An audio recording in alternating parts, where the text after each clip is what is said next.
And the number one mistake that people are making when it comes to fat loss, that they don't even know they're making, and they don't even see it as a problem, is not hiring a coach when you get stuck and when you've been stuck for years on end. Okay. Now, I'm going to speak very honestly and truthful. Now, I know I'm supposed to say this because I'm a coach and I run a really good fitness company, but I'm going to tell you this. One of the biggest frustrations in the world is to hear somebody say, oh man, I've been trying to lose.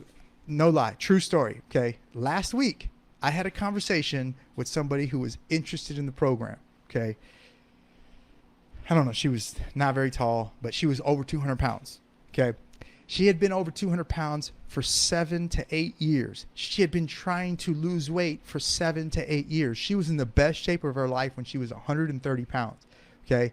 For 7 to 8 years, she had been trying to lose fat. She had been trying to lose weight and she couldn't do it. And we had a 1-hour conversation about what her problems were. And you know what? She's like, I think I can do this on my own. And she didn't sign up. And I'm like, what the is wrong with you? Like, legitimately, like, you have a guy here that knows inside and out what you need to do. And you told me on the phone, man, I've never talked to a fitness professional that knows this much and cares so much. And you thought you could do it on your own. You have 7 to 8 years of evidence that you can't do it on your own. Like, when is enough enough? When are you just going to say, look, I've been stuck. I can't do this. It's okay to say I can't do this with the knowledge that I have. This is why coaches exist.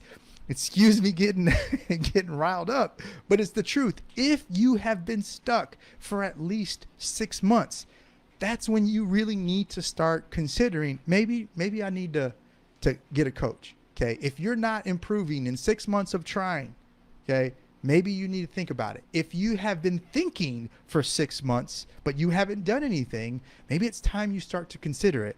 But once you start going into years of not making changes, once you start going into years of trying and not making changes, okay, once you go into years of doing that, at what point do you say, man, I just need to hire somebody who does this for a living to help me? Okay. I was stuck in my business for a really long time. Okay.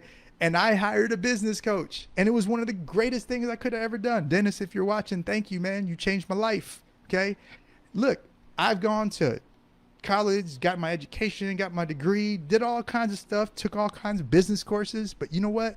I needed help because what I was doing wasn't translating into what I really wanted to accomplish. I hired a coach. I got help. And I still work with that coach to this day. Okay. So at what point do you say, hey, I need to do this? And truthfully, that is the number one mistake that I hear. I literally have at least 5 conversations a week with people who have been trying for a year plus and they won't hire a coach. I'm gonna give you a good story. I'll give you a positive story. Okay. We got Yvonne. She's on right now. And I'm going to tell your story, Yvonne. Yvonne, for years and years and years and years and years, had been trying to get results, had been trying to do this. She'd be up and down. She'd do different things. And she came, she's finally said, you know what, Aaron, you know what you're doing. I can see it with your clients. Let's do it. And we did it. And I don't know, it was 4 or 5 months or something. And boom, Yvonne got the results that she had been trying for all of this time. She had been trying for years. And in 4 to 5 months, we were able to get her to a place where she was comfortable with her body. She was comfortable with the results. She was comfortable with her food, and she felt amazing. And she had been trying for years. Okay. So Yvonne, thank you for jumping on and doing this, but that's the number one mistake. All right. So I think I've gone off on that. Okay, guys.